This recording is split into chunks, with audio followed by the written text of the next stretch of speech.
Dr. Peterson, in your lectures you speak a lot about toughening people up. As someone who went through college, got a humanities degree, bought completely into postmodern ideology, and until hearing your lectures couldn't pinpoint that feeling of aimlessness, hopelessness, and the aversion to responsibility, where do you recommend they start? I've particularly seen this inability to be tough, to negotiate, and to bring out my inner tyrant who is really just afraid. Oh, you said it does bring out your inner tyrant who is really just afraid. It's not going to get what it wants. How do you begin to work with that? Well, that's a good question. And the next question is, how can men become more dangerous? Well, I can answer both of those at the same time. I would say for people who are too agreeable, the first thing that you need to know, the first thing you need to figure out is, what is it that you want? And because if you don't want anything, and if you don't know what you want, and you don't know what your strategy is, how are you ever going to be able to conjure up the courage to stand for what you believe in? You don't believe in anything, and you don't have any arguments at hand. And I mean, that's part of the reason that we developed the Future Authoring Program, was so that people could not only figure out what they wanted, so to identify the goals in life, which is identifying those goals as an integrating force, but also to articulate the arguments that make them capable of defending yourself. You know, like if I'm going to challenge you, let's say you come to me and you say, I want a raise. Maybe it's taken you a lot of courage to conjure, to be able to step into the office of your boss and say, well, I want a raise. And he says, well, no, we don't have any extra money at the time. And you say, well, okay. And then you leave. Well, that's not a good negotiation. If you want something, the first thing you have to do is set up options for yourself. So if you really want to negotiate for a raise, let's say, because we'll use this as an example, the first thing you have to do is decide whether or not you deserve to have a raise. Because you can't just ask for one, you have to make a case for it. And so, how do you know if you're in a position to ask for a raise? Well, part of it is that you have options. So I would say, put your CV or your resume in order and make it tight.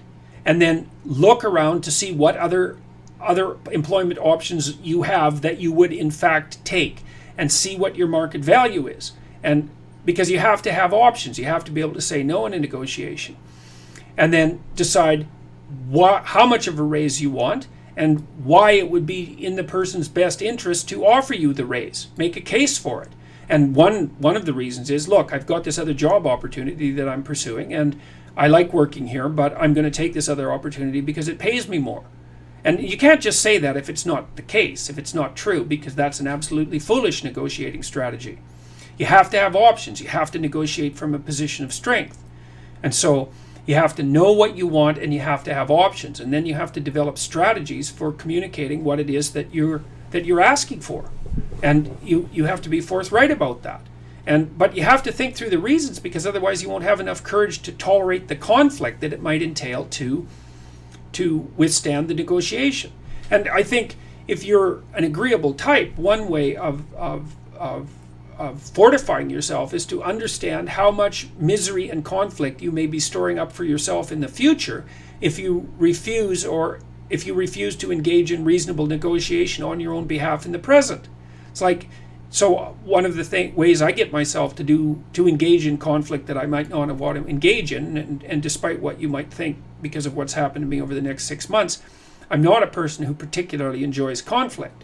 I'm a person who knows that unless you engage in a certain amount of conflict to stand up for what you want, that your life turns into hell, and maybe the lives of people around you turns into hell too. And I'd rather have the damn conflict, which I find quite stressful.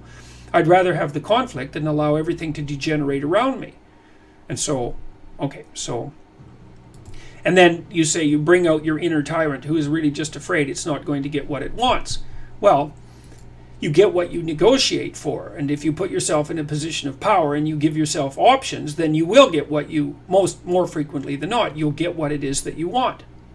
But not because you want it, but because you have a variety of options available to you that would enable you to move forward more effectively in life.